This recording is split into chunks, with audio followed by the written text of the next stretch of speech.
ఈ వెహికల్ వచ్చేసి బజాజ్ పల్సర్ లో NS 200 అనమాట. సో ఇది చూడడానికి అయితే ఇలా ఉంటుంది. సో దీనిలో చాలా ఫీచర్స్ అయితే ఉంటాయి. సో ఆ ఫీచర్స్ తెలుసుకునే ముందు మనం దీని గురించి అవుట్లైన్ తెలుసుకుందాం. దీనిలో పవర్ఫుల్ DTSI 200cc ఇంజన్ అయితే ఇవ్వడం జరిగింది. ఇదే కాకుండా దీనిలో పెరిమీటర్ అని చెప్పి ఒక డిఫరెంట్ ఫ్రేమ్ అయితే ఇవ్వడం జరిగింది. సో ఇదే కాకుండా దీంట్లో డ్యూయల్ డిస్క్ వస్తాయి అనమాట. అంటే ఫ్రంట్ అండ్ రేర్ రెండు డిస్క్ బ్రేక్లు, ట్విన్ డిస్క్ బ్రేక్స్ తో ఈ వెహికల్ అయితే వస్తుంది. సో ఇంకా చాలా ఫీచర్స్ ఉన్నాయి. అగ్రెసివ్ ట్యాంక్ డిజైన్ ఉంటుంది, స్ప్లిట్ సీట్ ఉంటుంది. సో ఇలా మనకు డీటెయిల్స్ అయితే ఉంటాయి. సో దీనిలో ఇంకా ఫీచర్స్ కానీ స్పెసిఫికేషన్స్ కానీ ఏమేమి ఉంటాయని చెప్పి మనం పూర్తి వీడియోలో అయితే తెలుసుకుందాం ఫ్రెండ్స్. వీడియోలోకి వెళ్ళే ముందు కన్నా ఛానల్ అయితే సబ్స్క్రైబ్ చేసుకోండి.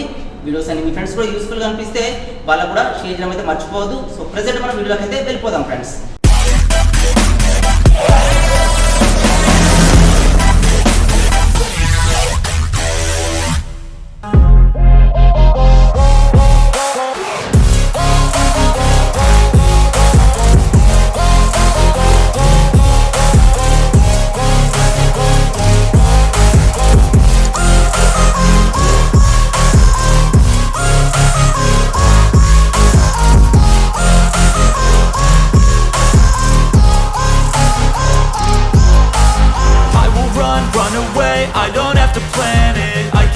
Change my fate, you won't understand it. All alone, that's okay. People, I can't stand them. They don't want me to change, keep me where I'm standing. And I don't wanna be where I am. And I want something more, take a chance. It could be possibly my last dance, my last dance. I don't wanna let myself down, myself down.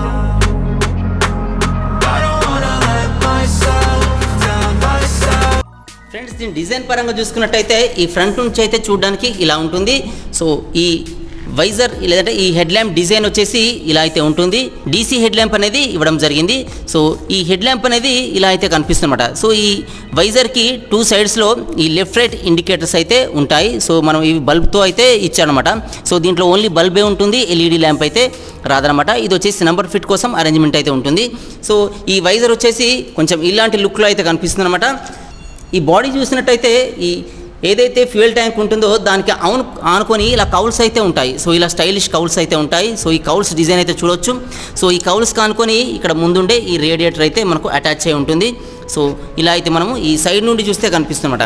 Next వచ్చేసి ఈ tank ఆనుకొని back side split seat ఉంటుంది. So ఇలా రైడర్కి and పిలియన్స్కి different seats అయితే ఉంటాయి. ఇది వచ్చేసి rider seat, ఇది వచ్చేసి పిలియన్ సీట్ అనమాట. సో 2 ఇండివిజువల్ సీట్స్ అయితే ఉంటాయి. సో ఈ పిలియన్ సీట్కి ఆనుకొని ఇక్కడ NS 200 అని చెప్పి ఈ కౌల్స్కి అయితే ఇలా అయితే మనకు ఈ స్టిక్కరింగ్ అయితే కనిపిస్తుంది.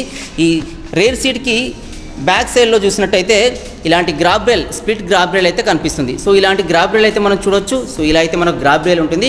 ఇలా మనం బ్యాక్ సైడ్ చూసినట్టయితే ఈ టెయిల్ ల్యాంప్ డిజైన్ అనేది ఇలా కనిపిస్తుంది. సో ఇది స్ట్రిప్ మోడల్లో ఉంటుంది టెయిల్ ల్యాంప్ అనేది. సో ఇలా స్ట్రిప్స్ ఉంటాయి. సో ఇలా అయితే మనకు బ్యాక్ సైడ్ నుంచి కనిపిస్తుంది. ఈ టెయిల్ ల్యాంప్ 2 సైడ్స్లో లెఫ్ట్ రైట్ ఇండికేటర్స్ అయితే ఉంటాయి. సో ఇక్కడ వచ్చేసి ఇది నంబర్ ప్లేట్ ఫిట్టింగ్ కోసం అరేంజ్మెంట్ అయితే ఇలా ఉంటుంది అనమాట. సో బ్యాక్ సైడ్ చూడడానికి అయితే ఈ వెహికల్ అయితే ఇలా కనిపిస్తుంది అనమాట. పల్సర్లో NS 200 వెహికల్ చూడడానికి అయితే ఇలా ఉంటుందన్నమాట. సో దీంట్లో ప్రజెంట్ మనము ఈ ఇంజన్ గురించి అయితే ఇంజన్ ఫీచర్స్ ఏమున్నాయని చెప్పి తెలుసుకోబోతున్నాం ఫ్రెండ్స్. దీనిలో ఇంజన్ గురించి చూసుకున్నట్టయితే దీనిలో పవర్ఫుల్ 200cc ఇంజన్ అయితే ఇవ్వడం జరిగింది. ఇది DTSI ఇంజన్ అనమాట. ఇది 4 స్ట్రోక్ ఇంజన్.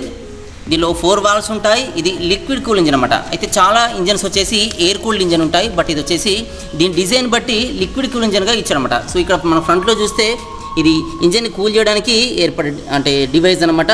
సో ఇలా చిన్న రేడియేటర్ లాంటి డివైస్ అయితే ఉంటుంది. ఇది ఇంజన్ని కూల్ చేస్తూ ఉంటుంది అనమాట, హీట్ ఎక్కకుండా. సో ఇలాంటి డివైస్ అయితే ఉంటుంది. అయితే ఇంజన్ వచ్చేసి లిక్విడ్ కూల్ ఇంజన్ అనమాట. నెక్స్ట్ వచ్చేసి దీనిలో ట్రిపుల్ స్పార్క్ అనేది ఉంటుందన్నమాట. సో ఇంజన్లో చూస్తే ట్రిపుల్ స్పార్క్ ఉంటుంది. ఇది BS6 ఇంజన్. ఇది ఫ్యూయల్ ఇంజెక్షన్ సిస్టమ్తో అయితే వర్క్ చేస్తుందన్నమాట. సో ఇక్కడ మనం చూడవచ్చు ఫ్యూయల్ ఇంజెక్షన్ అని చెప్పి ఈ కౌల్స్ పైన అయితే మనకు రాసి ఉంటుంది. ఇది ప్రోగ్రామ్డ్ ఫ్యూయల్ ఇంజెక్షన్ ద్వారా ఇదైతే వర్క్ చేయడం అయితే జరుగుతుందన్నమాట. నెక్స్ట్ దీంట్లో ఇంజన్ కెపాసిటీ చూసినట్టయితే ఎగ్జాక్ట్లీ ఇది 199.5 cc ఇంజన్ అయితే దీంట్లో ఇచ్చారన్నమాట. ఇది మ్యాక్సిమం 9750 RPM వద్ద 18 kV పవర్ని రిలీజ్ చేస్తుందన్నమాట. ఇదే కాకుండా 8000 RPM వద్ద 18.74 Nm టార్క్ను కూడా ఈ ఇంజన్ అనేది రిలీజ్ చేస్తుంది. సో ఇలా అయితే ఈ ఇంజన్ అయితే మనం చూడొచ్చు. ఈ ఇంజన్ కింద చూసినట్టయితే ఈ బాడీ కలర్లో ఉండే ఇంజన్ గార్డ్ అయితే మనకు ఇవ్వడం జరుగుతుంది. సో ఇలా అయితే ఈ ఇంజన్ ఉంటుందన్నమాట. ఫ్రెండ్స్ దీని డైమెన్షన్ చూసుకున్నట్టయితే ఈ వెహికల్ వచ్చేసి ఈ ఫ్రంట్ నుంచి ఈ ఎండ్ వరకు అంటే ఈ బ్యాక్ వరకు వచ్చేసి దీని డైమెన్షన్ ఈ లెంత్ చూసుకున్నట్టయితే 2017 mm దీని లెంత్ అయితే ఉంటుందన్నమాట. సో ఇలా అయితే దీని లెంత్ ఉంటుంది. దీని విడ్త్ చూసుకున్నట్టయితే ఈ లెఫ్ట్ సైడ్ నుంచి ఈ రైట్ వరకు అంటే ఈ హ్యాండిల్ బార్ లెఫ్ట్ నుండి రైట్ వరకు చూసుకున్నట్టయితే దీని విడ్త్ వచ్చేసి 804 mm దీని విడ్త్ అయితే ఉంటుందన్నమాట. సో ఇలా అయితే దీని విడ్త్ చూడొచ్చు. ఒకవేళ దీని హైట్ చూసుకున్నట్టయితే ఈ బాటమ్ నుంచి ఈ హైట్ వరకు అంటే ప్రజెంట్ దీనికి మిర్రర్స్ అయితే లేవు. ఒకవేళ మిర్రర్స్ ఉంటే ఈ హైట్ వరకు దీని హైట్ వచ్చేసి 1075 mm హైట్ అయితే ఉంటుందన్నమాట. అంటే ఇది కొంచెం హైట్గానే కనిపిస్తుంది అనమాట. చూడడానికి ఇది హైట్గానే ఉంటుంది. ఇదే కాకుండా దీని గ్రౌండ్ క్లియరెన్స్ చూసినట్టయితే ఈ ఇంజన్ నుంచి ఈ కింద బాటం వరకు ఈ గ్యాప్ వచ్చేసి మనం గ్రౌండ్ క్లియరెన్స్ అయితే పిలుస్తాం. సో దీనిలో గ్రౌండ్ క్లియరెన్స్ కొంచెం ఎక్కువ ఇచ్చారనమాట. సో ఇది 168 mm గ్రౌండ్ క్లియరెన్స్ అయితే మనం చూడొచ్చు. ఇదే కాకుండా దీని వీల్ బేస్ చూసినట్టయితే ఈ ఫ్రంట్ వీల్ నుంచి ఈ రేర్ వీల్ వరకు మధ్య ఈ గ్యాప్ వచ్చేసి దీన్ని వీల్ బేస్ అని అయితే పిలుస్తాం. సో వీల్ బేస్ వచ్చేసి 1363 mm వీల్ బేస్ అయితే ఇవ్వడం జరిగిందన్నమాట. సో ఈ వీల్ బేస్ ఎంత ఎక్కువగా ఉంటే మనం టర్నింగ్స్లో మనకు అంత స్కిడ్ కాకుండా అయితే ఇది హెల్ప్ అవుతుంది. సో ఇలా దీనికి వీల్ బేస్ అయితే ఎక్కువగా ఇవ్వడం జరిగింది. దీని వెయిట్ చూసుకున్నట్టయితే ఇది వితౌట్ ఫ్యూయల్ 159 kgs ఉంటుందన్నమాట. అంటే 159.5 kgs ఉంటుంది. అంటే ఇది 160 kgs అని అనుకోవచ్చు. సో ఇలా అయితే దీని వెయిట్ అయితే ఉంటుంది. దీని ఫ్యూయల్ ట్యాంక్ కెపాసిటీ చూస్తే ఈ ఫ్యూయల్ ట్యాంక్ డిజైన్ వచ్చేసి ఇలా ఉంటుంది. సో ఇది అగ్రెసివ్ డిజైన్ అయితే కనిపిస్తుంది. ఈ ఫ్యూయల్ ట్యాంక్ కెపాసిటీ వచ్చేసి 12 లీటర్స్ అయితే ఉంటుందన్నమాట. సో దీనిలో మనం ట్యాంక్ ఫుల్ చేయాలంటే 12 లీటర్స్ ఫ్యూయల్ అయితే దీంట్లో నింపాల్సి ఉంటుంది. దీనిలో ఫ్రంట్లో చూసినట్టయితే టెలిస్కోపిక్ సస్పెన్షన్స్ అయితే మనం చూడొచ్చు. సో ఇలా ఈ సస్పెన్షన్స్ అయితే ఫ్రంట్లో టెలిస్కోపిక్ ఉంటాయి. ఒకవేళ మనం రేర్లో చూసుకున్నట్టయితే రేర్ వచ్చేసి సింగిల్ మోనో సస్పెన్షన్ అయితే ఉంటుంది. సో ఇలా అయితే మనం సస్పెన్షన్ చూడొచ్చు. ఇది మోనో షాక్ సస్పెన్షన్ అనమాట. ఇది నైట్రాక్ సస్పెన్షన్ అనమాట. సో ఇలా అయితే ఈ రేర్ సస్పెన్షన్ అయితే మనకు కనిపిస్తుంది. దీనిలో బ్రేక్స్ గురించి చూసుకున్నట్టయితే దీనిలో ఫ్రంట్ అండ్ రేర్ రెండు డిస్క్ బ్రేక్స్ అయితే ఉంటాయి. ట్విన్ డిస్క్ బ్రేక్స్ అయితే ఉంటాయి. సో ఫ్రంట్లో వచ్చేసి మనకు డిస్క్ బ్రేక్ ఉంటుంది. సో ఇలా డిస్క్ బ్రేక్ అయితే చూడొచ్చు. ఈ డిస్క్ బ్రేక్ డయామీటర్ వచ్చేసి 300 mm డయామీటర్లో ఈ ఫ్రంట్ డిస్క్ బ్రేక్ అయితే ఉంటుంది. సో ఈ ఫ్రంట్ డిస్క్ బ్రేక్ ABSని కూడా సపోర్ట్ చేస్తుంది. అంటే యాంటీ బ్రేక్ లాకింగ్ సిస్టమ్ని సపోర్ట్ చేస్తుంది. మనం బ్రేక్ అప్లై చేసినప్పుడు ఇది స్కిడ్ కాకుండా ఈ ABS అనేది సపోర్టివ్గా అయితే ఉంటుందన్నమాట. సో మనం రేర్లో చూసుకున్నట్టయితే రేర్లో కూడా డిస్క్ బ్రేక్ అయితే ఉంటుంది. సో ఇలా అయితే ఈ రేర్ డిస్క్ బ్రేక్ చూడొచ్చు. ఈ రేర్ డిస్క్ బ్రేక్ సైజ్ వచ్చేసి 230 mm డయామీటర్లో ఈ రేర్లో ఉన్న డిస్క్ బ్రేక్ సైజ్ అయితే ఉంటుంది. సో ఈ రేర్లో ఉన్న డిస్క్ బ్రేక్కి ABS ఉండదు, బట్ స్కిడ్ కాకుండా హెల్ప్ అవుతుంది. అంటే ఈ ABS అనేది బ్రేక్ని లాక్ చేస్తుంది. ఫ్రంట్ డిస్క్ లాక్ అయిపోతుంది, కానీ ఇదైతే మన స్కిడ్ కాకుండా హెల్ప్ అవుతుంది. బట్ ఇక్కడ దీనికి అయితే ABS అయితే ఇవ్వలేదు రేర్ డిస్క్కి అయితే. సో ఇలా అయితే మనం రేర్ డిస్క్ బ్రేక్ని అయితే చూడొచ్చు.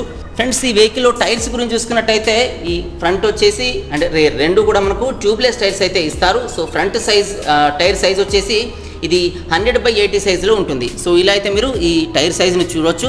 ఇది 100/80 సైజులో ఉన్న టైర్ సైజ్ అనమాట. 17 inches రిమ్ అయితే ఉంటుంది. సో ఇలా అయితే దీని రిమ్ అయితే ఉంటుంది. సో దీనిలో అలాయ్ వీల్స్ ఇస్తారు. ఈ అలాయ్ వీల్స్ కూడా ఈ స్టార్ డిజైన్లో అయితే కనిపిస్తాయి అనమాట. సో ఇలా అయితే మీరు ఈ వీల్స్ అయితే చూడొచ్చు ఫ్రంట్ టైర్కి సంబంధించినవి.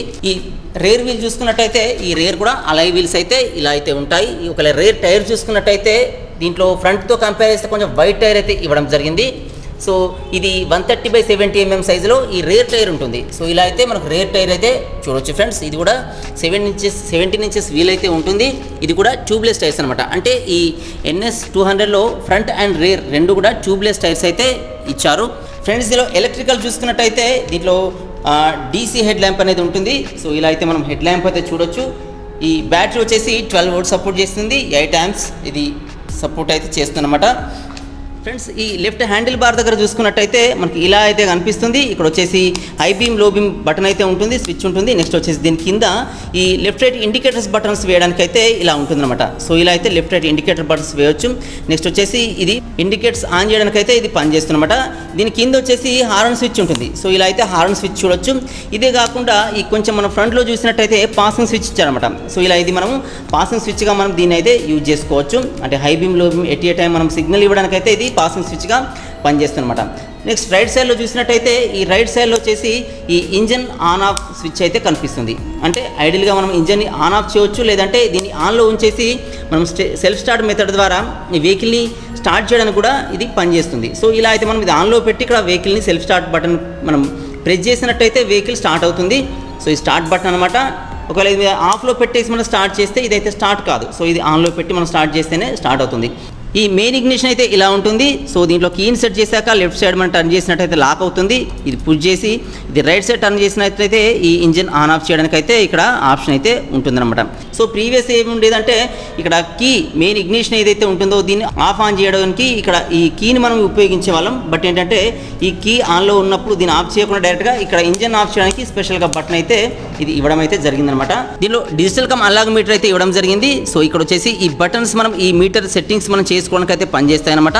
సో ఇక్కడ వచ్చేసి మనకు గేర్ పొజిషన్ అయితే మనకు చూపిస్తుంది, అంటే మనం ఏ గేర్లు ఉన్నామని చెప్పి మనకు చూపిస్తుంది. ఇది వచ్చేసి ఆర్పిఎం చూపిస్తుంది. ఇక్కడ వచ్చేసి మిగతా ఈ ట్రిప్స్ కానీ లేకపోతే మన స్పీడోమీటర్ కానీ లేకపోతే టాకోమీటర్ కానీ ఇవన్నీ కూడా ఈ డిస్ప్లేలో అయితే మనకు కనిపిస్తాయి అనమాట. సో ఇలా డిస్ప్లేలో మనకు అన్లాకమ్ డిజిటల్ మీటర్ అయితే కనిపిస్తుంది. ఇక్కడ వచ్చేసి ఆర్పిఎం లిమిట్ మనకు కనిపిస్తుంది, అంటే మనం ఎంత ఆర్పిఎంలో జర్నీ చేస్తున్నాం అనేది మనం ఇచ్చిన రేసింగ్ని బట్టి ఇదైతే మనం ఆర్పిఎం లిమిట్ చూడొచ్చు. అంటే ఈ లిమిట్ మనం దాటిపోతే ఇండికేట్ చేస్తుందన్నమాట. సో ఇక్కడ వచ్చేసి ఈ టాకోమీటర్ ఉంటుంది. ఈ టాకోమీటర్ ఇంటూ మన 1000 ఆర్పిఎం, అంటే మనం ఇచ్చిన రేసింగ్ని బట్టి వెళ్తున్న స్పీడ్ని బట్టి ఇదైతే చూడొచ్చు. సో ఇక్కడ వచ్చేసి ఇలా స్పీడోమీటర్ అయితే కనిపిస్తుంది. సో ఇలా అయితే మనం ఫ్రంట్లో ఈ డిజిటల్ కమ్ అనలాగ్ మీటర్ అయితే మనము చూడొచ్చు అనమాట ఫ్రెండ్స్. ఈ వెహికల్లో ఈ లెఫ్ట్ సైడ్ చూసినట్టయితే ఇలా అయితే ఉంటుంది. సో దీంట్లో గేర్స్ వచ్చేసి 6 గేర్స్ ఉంటాయి. సో ఇక్కడ మనం గేర్ పొజిషన్ చూడొచ్చు. ఇది వచ్చేసి గేర్ రాడ్. ఇక్కడ వచ్చేసి ఫస్ట్ గేర్ కిందికి ఉంటుంది, తర్వాత న్యూట్రల్, మిగతా 2, 3, 4, 5, 6 అనేవి గేర్స్ పైకి ఉంటాయి. సో ఇలా గేర్ రాడ్ అయితే ఉంటుంది. దీనిలో 6 గేర్స్ అయితే ఉంటాయి అనమాట. ఇది వచ్చేసి రైడర్ ఫుట్ రెస్ట్ అనమాట. దీని కొంచెం బ్యాక్ సైడ్లో చూసినట్టయితే పిలియన్ ఫుట్ రెస్ట్ ఉంటుంది. సో ఇది చాలా కంఫర్టబుల్గా అయితే ఉంటుందన్నమాట. సో ఇలా అయితే మనకు లెఫ్ట్ సైడ్లో కనిపిస్తాయి ఇవి. ఇలా రైట్ సైడ్లో చూసినట్టయితే దీంట్లో కిక్ రాడ్ అయితే ఉండదు, ఓన్లీ సెల్ఫ్ స్టార్ట్ మెథడ్ ద్వారానే వెహికల్ అయితే స్టార్ట్ చేయాలి. ఇక్కడ వచ్చేసి ఇది బ్రేక్గా పనిచేస్తుంది. ఇది వచ్చేసి రైడర్ ఫుట్ రెస్ట్ అనమాట. నెక్స్ట్ వచ్చేసి ఇక్కడ కొంచెం బ్యాక్ చూసినట్టయితే ఈ పిలియన్ ఫుట్ రెస్ట్ అయితే ఉంటుంది. సో ఇలా అయితే మనకు ఈ రైట్ సైడ్లో అయితే చూడొచ్చు ఫ్రెండ్స్. ఈ ఫ్రంట్లో వచ్చేసి ఈ గ్రే కలర్ ఈ ప్యాటర్న్ డిజైన్లో ఉన్న మడ్గార్డ్ అయితే మనకు ఫ్రంట్ టైర్ పైన కనిపిస్తుంది. మన రేర్ టైర్ పైన చూసినట్టయితే ఈ రేర్ టైర్ పైన ఒక హగ్గర్ లాంటి డిజైన్ అయితే ఉంటుంది. అంటే ఇక్కడ మడ్గర్ వచ్చేసి ఇలా సగం వరకే ఉంటుంది. సో ఇక్కడ స్టార్ట్ అయ్యి ఈ సగం వరకే ఈ హగ్గర్ అనేది ఉంటుంది, అంటే సారీ మడ్గార్డ్ అనేది ఉంటుంది. సో దీని తర్వాత నెక్స్ట్ వచ్చేసి బ్యాక్ సైడ్లో ఇలా ఈ హగ్గర్ అనేది ఉంటుంది. సో ఇది ఈ వెహికల్కి స్పెషల్ అట్రాక్షన్ అయితే ఇస్తుందన్నమాట ఫ్రెండ్స్. ఈ ట్యాంక్ డిజైన్ చూస్తే మనకు మస్కులర్ డిజైన్లో కనిపిస్తుంది, అగ్రెసివ్ ట్యాంక్ అనమాట. సో ఇది డిజైన్ అయితే ఇలా ఉంటుంది, చాలా అగ్రెసివ్గా మనకు కనిపిస్తుంది. ఈ ఫ్రేమ్ చూసినట్టయితే దీన్ని మనం పెరిమీటర్ ఫ్రేమ్ అని పిలుస్తాం అన్నమాట. సో ఇది ఇలా ఎందుకు ఇచ్చారంటే ఈ డిజైన్ అనేది వేరే ఏ వెహికల్స్లో అయితే కనిపించేది ఫ్రేమ్ వచ్చేసి. సో మనం చాలామంది రైడర్స్ ఏంటంటే ఈ ఫ్రంట్ వీల్ పైన వెహికల్ని అయితే పైకి లేపుతారనమాట. సో ఇలా మనం పైకి లేపినప్పుడు ఇది స్టాండర్డ్గా ఉండడం కోసం ఇది చాలా స్ట్రాంగ్గా అయితే పెరిమీటర్ డిజైన్లో ఈ ఫ్రేమ్ని అయితే డిజైన్ చేయడం జరిగింది. సో ఇలా ఈ డిజైన్ వల్ల ఏంటంటే ఈ బాడీ పైన వెయిట్ అంతా పడుతున్నప్పుడు సో రైడర్ వెయిట్ కూడా ఈ హ్యాండిల్ పైన అయితే పడుతుంది. సో అలాంటప్పుడు ఈ వెహికల్ అనేది ఆ బాడీని కానీ ఆ వెయిట్ని కానీ వెహికల్ వెయిట్ కూడా ఇది సపోర్ట్ చేసే విధంగానైతే దీంట్లో ఈ పెరిమీటర్ ఫ్రేమ్ని అయితే డిజైన్ చేశారు. ఎవరైతే రైడర్స్ ఉంటారో సో వాళ్ళకి ఇది చాలా సూటబుల్గా ఉంటుందన్నమాట ఈ వెహికల్ వచ్చేసి. ఇప్పటిదాకా మనం బజాజ్ పల్సర్లో NS 200 అనే వెహికల్ గురించి అయితే మనం తెలుసుకోవడం జరిగింది. అయితే దీంట్లో మనం అన్నీ డిస్కస్ చేసుకున్నాం, కానీ దీని ప్రైస్ని అయితే డిస్కస్ చేసుకోలేదు. సో మనకు ఏంటంటే మీరు ఇక్కడ నేను బజాజ్ షోరూమ్లో అయితే నేను వీడియో ప్రిపేర్ చేస్తున్నాను కాబట్టి మీకు ఆన్ రోడ్ కావాలంటే ఇక్కడికి వచ్చేసి మీరు తెలుసుకోవచ్చు. బట్ దీని ఎక్స్షోరూమ్ ప్రైస్ చూసినట్టయితే 1,35,600 చేంజ్ నుంచి అయితే నేనుండే లొకేషన్లో అయితే ఉంది. ఈ ఎక్స్షోరూమ్ ప్రైస్ కూడా ఒక లొకేషన్ నుంచి ఇంకో లొకేషన్కి అయితే చేంజ్ అవుతుంది. సో ఇక్కడ నేనున్న లొకేషన్లో మాత్రం ఎక్స్షోరూమ్ ప్రైస్ 1,35,600 నుంచి స్టార్ట్ అవుతుంది. మరి మీకు ఆన్ రోడ్ కావాలనుకుంటే దీనిలో ఇన్సూరెన్స్ కానీ TR కానీ పర్మనెంట్ రిజిస్ట్రేషన్ కానీ ఇవన్నీ ఉంటాయి. సో అవన్నీ కూడా లేకుండా ఎక్స్షోరూమ్ ప్రైస్ ఉంటుంది కాబట్టి నేను ఓన్లీ ఎక్స్షోరూమ్ ప్రైస్ అయితే చెప్తున్నాను. ఇది వచ్చేసి 200cc ఇంజన్ కాబట్టి మనకు మైలేజ్ కూడా ఎక్కువ అయితే రాదు, నార్మల్గా 40 to 45 అలాగైతే వస్తుంది. సో ఇది ఈ బజాజ్లో పల్సర్ 200 NS గురించి అయితే కంప్లీట్ డీటెయిల్స్ అనమాట. సో వీడియో మీకు నచ్చింది అనుకున్నాను ఫ్రెండ్స్. వీడియో మీకు నచ్చితే లైక్ చేయండి, నా ఛానల్ అయితే సబ్స్క్రైబ్ చేసుకోండి. వీడియోస్ మీ ఫ్రెండ్స్ కూడా యూస్ఫుల్గా అనిపిస్తే వాళ్ళు కూడా షేర్ చేయడం అయితే మర్చిపోకండి ఫ్రెండ్స్. Thanks for watching.